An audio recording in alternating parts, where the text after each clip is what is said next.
Welcome, everybody. I am super excited today. I know I'm always excited, but I'm really excited today. We have the privilege of having Matt Connarton, who is a versatile professional for his hypnotherapy, radio hosting, digital marketing, and music industry promotion expertise. He is a certified hypnotherapist and NLP practitioner. I can't wait to talk about this topic. Matt helps individuals harness the power of their subconscious mind to overcome challenges and achieve personal growth. He hosts several FM radio shows, including the Matt Connarton Unleashed on WMNH 95.3 FM, which you should listen to, which captivates audiences with lively discussions, thought-provoking interviews, and insights into current events, politics, and entertainment. And you can catch him on that quite often. So Matt, welcome. I am so excited to talk about this topic. Well, thank you, Dr. B. And I loved having you on Matt Connarton Unleashed, by the way. We should mention that if people want to go back and listen to that, please do. It was super fun, super fun. So we're going to talk about hypnosis today, which I am so excited to talk about because I've been studying the quantum physics area, the last 6 to 7 months, which I think is just fascinating. And this is such a need because so many people feel like they have so many things that are holding them back and challenges in their lives that they can't get over, whether it's needing to achieve better sleep or not being able to sleep or having behaviors that interfere with their life and everything else. So how can hypnosis help with that? And for our viewers who don't know, what is it? Yeah, there are a lot of misconceptions about hypnosis, and it's not like what you see on television and in the movies. When I hypnotize you, I don't put you into a trance and turn you into a zombie and make you do humiliating things for my amusement and all of that. It's not really like that.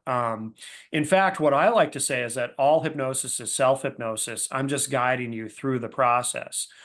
Because we go into states of hypnosis, thousands of times a day and don't even realize it, And an example that I like to use is if you're driving and say you drive the same route to work every day. Well, if you're like me, like most people, and you've got a lot on your mind, while you're driving your car, you're probably thinking about 1,000 other things, and your imagination is taking you anywhere but behind that steering wheel. But you're still able to drive to work because while you're driving, you're engaging your subconscious mind, your imagination, or unconscious. In hypnosis, we tend to say subconscious, but you're engaging your subconscious mind to take you to someplace other than where you actually are. Another example is, say you're very engrossed and focused on something. Maybe you're reading a book or you're watching a movie, and somebody in the room says your name and you don't even hear them because you're so hyper focused on whatever it is that you're paying attention to that the real world around you don't even notice it because your imagination is fully engaged in that book or that movie. So that's actually an example of hypnosis because you're in an altered state. You're not connected consciously with the world around you. You're paying attention to whatever it is that you're focused on. So we actually go into states of hypnosis thousands of times a day, don't even realize it. But what I do with hypnosis is I take you into a state of deep hypnosis where you're very deeply relaxed and your conscious mind kind of goes to sleep, but your subconscious mind is still awake and alert to everything that I'm communicating to you. So that allows me to give your subconscious mind a series of positive and beneficial suggestions. And we don't call them commands. Some people do, but they're not really commands because a command is something that you have to do. But these are suggestions because your subconscious mind ultimately can choose to reject them. But I'm going to give you a series of beneficial suggestions that your subconscious mind will accept, and your conscious mind doesn't even have to be involved. But we're putting these in your subconscious mind where all your habits, all your tendencies, all the stuff that you do without actually thinking about are stored in your subconscious mind. So when I do hypnosis, I want to communicate with that part of your mind and give you those suggestions so that you're able to quit smoking or sleep better at night or whatever it is that you want to accomplish. So do people see results like right away as soon as they've been hypnotized, like the next day or something like that? Immediately. So, for example, if you're coming to me for a stop smoking session, which is by far the number one thing that I do, that's the number one thing I get clients for. The goal is when that session is over, you are a permanent committed non-smoker. That's the goal. And in fact, one of the things that I tell my clients while they're in a state of hypnosis, one of the suggestions, actually, I say this to kind of set up the series of suggestions. Yeah. I say to the client, this is something that this is a change that you have decided to make, because again, I'm just your guide. Mhm. This is a change that you have decided to make right now. This is not a change that you're going to make someday or that you're going to try to work on or get around to. This is a change that you have decided you are going to make right now. You started the process when you made the decision to book the session. What we're doing right now is finishing the process so that after our session is over, you are a permanent committed non-smoker, and that's it. Now, do they still have the cravings? Because the body, sometimes our brain, sometimes our body takes more control over our Sure. brain. We all know. Sure. Yeah, it's interesting with smoking, because I was having, in fact, actually, literally just a couple of hours ago, I was having a conversation with someone about this. So the thing that, some smokers don't like to hear this, but the psychological, when it comes to cigarettes, the psychological addiction is what we need to address. The physical addiction is real. I'm not trying to dismiss or minimize that. Nicotine is highly addictive, of course, but the psychological addiction is the big problem. So that's what we can resolve with hypnosis. The physical addiction, you get past that part very, very quickly. So Okay. if you really want to quit smoking, within a matter of days, whatever physical addiction you had, because I also give them suggestions about drinking plenty of water, about exercising so you sweat out those toxins, all of it, right? Yep. So the physical addiction, and I know some smokers don't like to hear this because this kind of eliminates the excuse. The physical addiction is minimal. That's a small part of it. The psychological addiction, because it's a habit. It's like a lot of people are social smokers. It's break time at work, so it's like, oh, let's all go outside and have a cigarette together. It becomes Yep. just a thing that people do out of habit, not because they need to satisfy a physical craving. That's real, but it's minimal. So no, I mean, and everybody's different.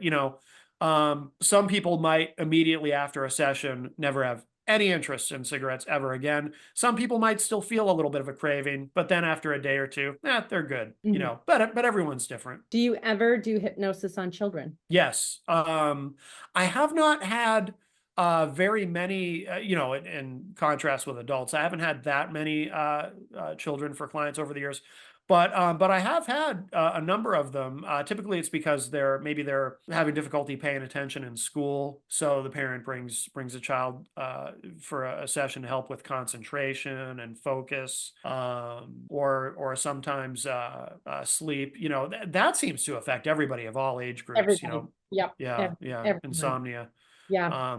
things like that. But folk being able to just focus in school is a big one. So that's probably, as far as children. Obviously, with children, it's not smoking would be the number one thing, right? You Or would at hope least not. you would hope not, right?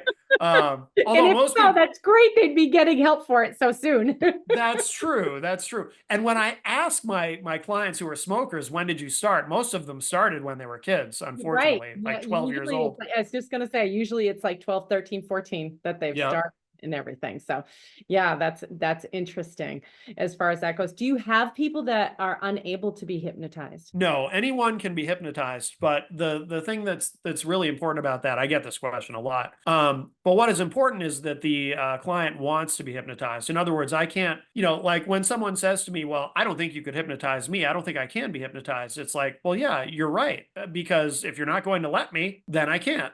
Right. Um, but anyone can go into a state of hypnosis, but you have to be willing to allow me to take you into a state of hypnosis. You have people who sometimes come to you and think that they're willing, and then once they get into that situation, they're not willing. Like I could see students, with challenges and things like that, feeling like, oh yeah, I'm gonna do this. This will be neat. And then feeling like, I don't know if I can give up that control because they're I, already so out of control. I could see them like trying to not allow that to happen. Yeah, I mean, I've run into that kind of thing occasionally, but usually when it's something like that, it's because the client, they still want to be, they want to do it, but they feel like they can't, and they start to self-sabotage, Mhm. where, because what I try to make sure everyone understands, and some people do struggle with it, is that don't try to force it, because you can't, because it's about relaxation. You have to be able to relax. Yep. You can't force yourself to relax. So if I'm talking the client into, I'm doing the whole thing, you feel yourself feeling very relaxed, you're breathing deeply and letting go. And if they're sitting there, and sometimes I can see it, sometimes I can tell visually looking at them, if they're sitting there or lying there and they're trying to force themselves, I can see it in their faces, as their faces tighten up, because they're thinking, oh, okay, I'm here to relax. I've got to relax. And it's like, no, no, no.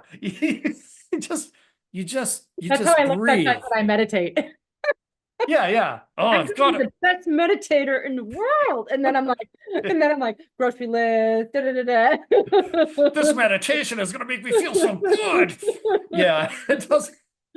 Yeah, that doesn't work. That's why I focus on the breathing. So, and I do it with everyone, but especially with someone like that, I tell them, listen, the way to get past that, just breathe nice and deep, and really focus on the air moving through you, because that's something people don't think about. Nobody thinks about breathing. We just, you don't think about breathing any more than you think about digesting, right? It's automatic. But I tell people, everyone should do this every day. Even if you're a very relaxed person generally, you should still do this. Take a few minutes and just breathe deeply and focus on it. Feel the air moving through your lungs, through your rib cage.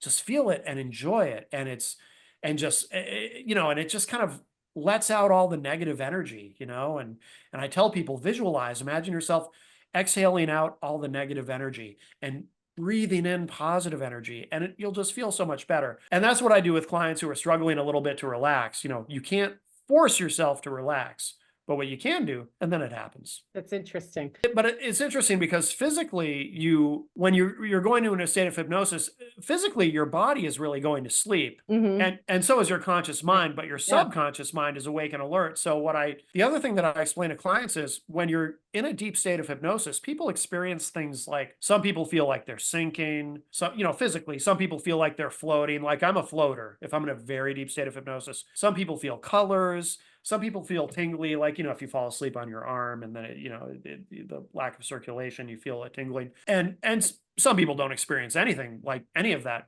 type of thing. But what I tell everyone is, if you do experience any of those things, that, first of all, that's great, just means you're very deeply relaxed. But it's also, those are the things that happen to you while you're asleep. Hmm. You just don't know because you're asleep. Do So they if you remember the experience after it's ended? When you bring them back to consciousness, do they remember it? Some people do. Everyone's different when it comes to that. Some clients remember everything I said, or they think they do, at least. Who knows Mm. if they actually are remembering everything I said. Some clients tell me they don't remember anything I said. Or a lot of clients might say, well, I remember you did a visualization floating on a cloud, and you started counting, and then I lost you. Which is fine.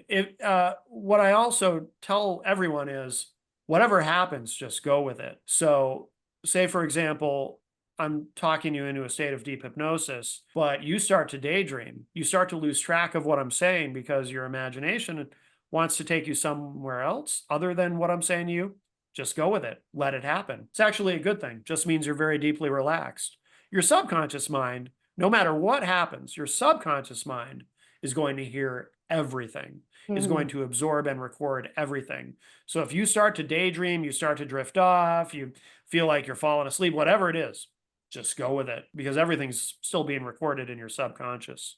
Do people ever fall asleep when you're trying to hypnotize them? I think I've had a few people maybe doze off briefly, because I might hear something that sounds like snoring. But which I take as a compliment. It means they're very relaxed, Yeah, right? exactly. Relax you so much you fell asleep, and you're here to be able to sleep better there. Job Because is done. I could take it personally. It's like, oh, they fell asleep. I must be boring them.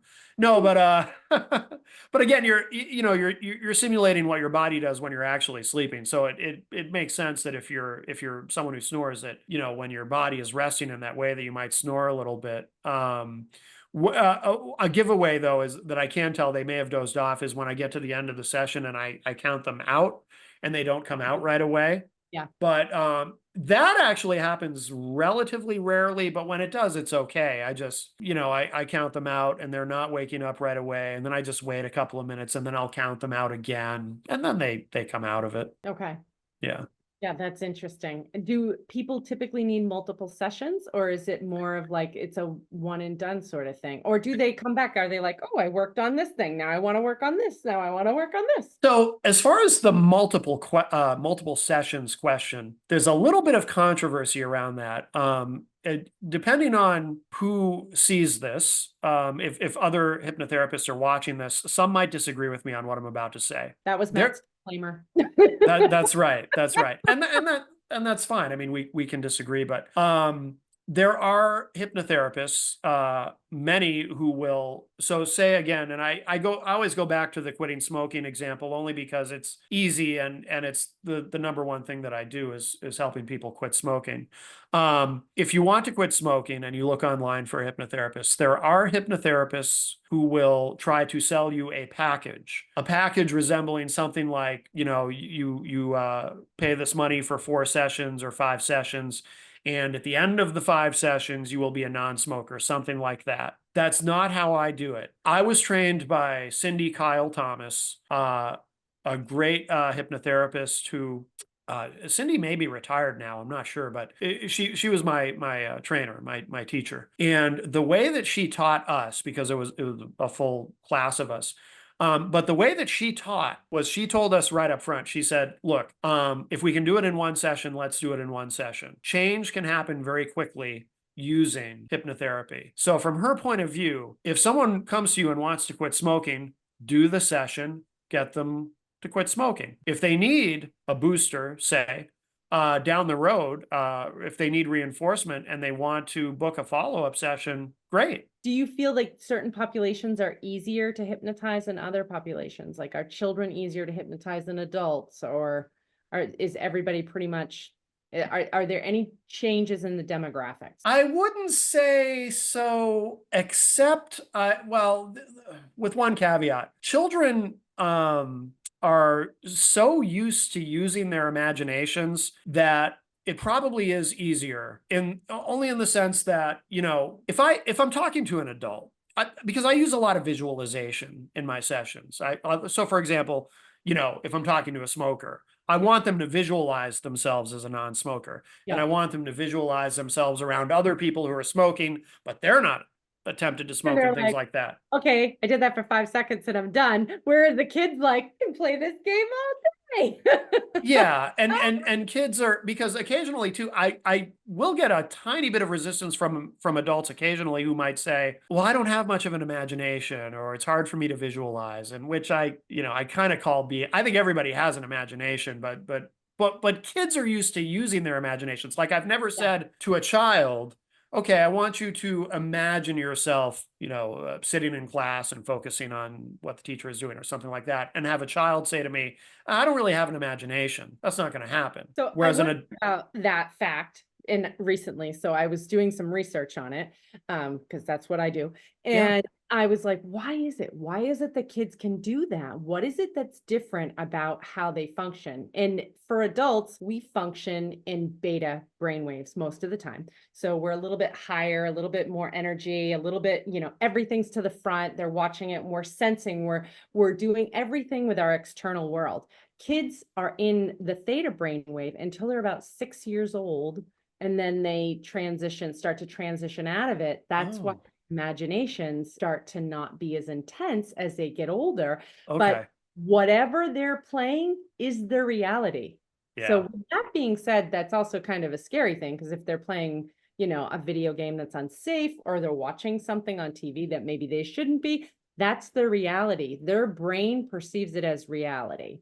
So Mm, I've known because of the impact of some things that they watch and those sorts of things, but I wondered, like, what is it exactly that allows their brains to be able to assimilate information in that way, whereas we don't as adults? right, right. Which it's fascinating to think how, how different we transition, how much we transition over our lifetime, as far as how we process the world and Mhm. information and everything else. I mean, honestly, like by the time we're in our mid 30s, everything's pretty much established by whatever past history we had. And we're looking at the world through that template, and everything. And you have to Yeah, undo it, which is why we come to people like you, Matt, to say, undo this. right, right. What made you want to get into this field? So like a lot of people, I initially I just wanted to help myself. My first experience with hypnosis was when I was a kid. My mother, she learned how to do just a simple guided meditation, but she had no formal training. She had been reading some books about it and thought it was interesting. And there was one summer where I was just having a lot of trouble sleeping. And so she said, well, let's try this. And she, she did the guided meditation with me to try to get me to relax and go to sleep. So I wouldn't be up all night being annoying. And, I was a kid. And that was it for a long time. And I kind of forgot about it for a long time. And then as an adult, I started reading some books about, so I'm an introvert by nature, but I wanted to find ways to, I don't like to say break out of it because it's endemic in who I am, but I wanted to find ways to not be so. I grew up. I was painfully shy growing up, but I felt that being so shy and struggling with myself that way was really holding me back. So I wanted to find ways to kind of overcome that and tamp down on the social anxiety that I would experience and whatnot, because I felt it was really harming me.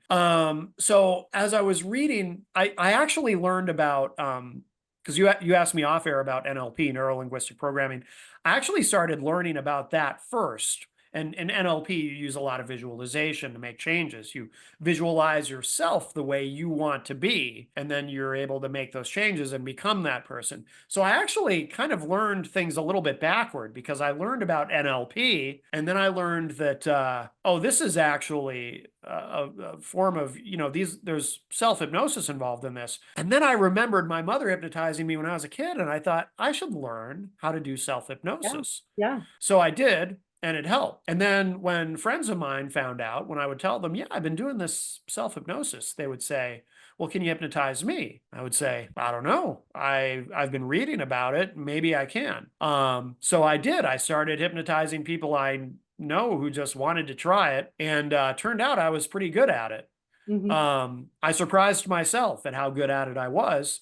So then I decided to go and get my certification, go through the formal training. I went through a course, the National Guild of Hypnotists, which is actually right in Merrimack, New Hampshire. Oh, that's interesting. Yeah, they were offering a course through Southern New Hampshire University, so I signed up, and that's how I met Cindy Kyle Thomas, and I got my certification in that, and then I got a bunch of other certifications on top of it, like I have a cert in hypnobirthing, for example, uh, and just all kinds of things, because I wanted to keep learning, and it's Yeah. important, I think, to always be learning. But it started out just wanting to help myself.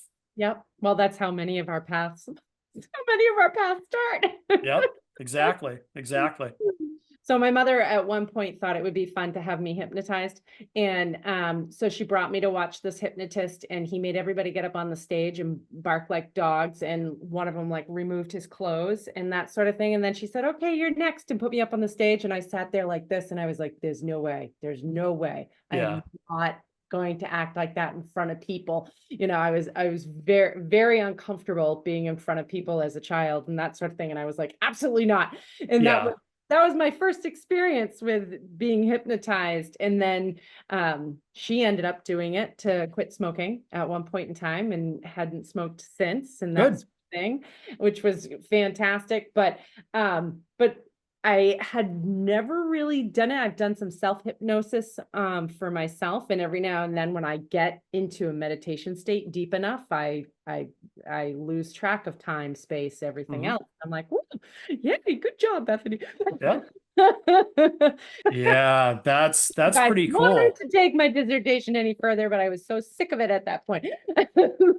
That's no, that's a great concept. But I Yeah. was like, wow, that is such an interesting Hmm. use of that sort of thing. Hello, Yeah. Kiki. Oh, I love cats. We have two of them. She thinks that every Zoom that's on is all about her. It doesn't Yeah. matter. Like she finds me. I had locked her up in the upstairs, and she somehow obviously got let out. Yeah, yeah, It's all about her. yeah. So yeah, interesting that I wonder if that will become more mainstream as far as, people, looking at trying to like goal write and goal set Hmm. sorts of things with those things. But That's a great concept. And those are yeah, those are NLP concepts. I do a thing in all I do this in all of my sessions. It's kind of what I end on. At the end of the session, I have the client, again, while still in a state of hypnosis, imagine themselves as their ideal selves, the version of themselves who they most want to be, not smoking, eating healthy, whatever it is. And then I have them actually step inside and become that ideal version of themselves yeah, in their minds. And yeah. yeah. And So it's just a very interesting area. Like I could see a lot more use for those sorts of things and everything. And for some people, that's really hard at first. They come to you with one habit and they're like, I know what I don't want to be, right. but I don't really know. I kind of stopped dreaming at a certain age. I don't know how to take that forward. And so it's a concept that, we all need, because if we're not learning and growing, we're not gonna progress. So Hmm. just so important for that. But Matt, Yeah. I thank you so much for coming and visiting with us today. This was a very fascinating topic that I could probably spend hours talking about. If you want to know more about hypnosis or Matt, you can join him at mattconarton.com. We'll put a link below. That's his website, and see all the amazing things that he's doing, especially if you're musically inclined. That was a great place to find him. So thank Well, you again. Dr. B, thank you. This has been wonderful. I really appreciate it.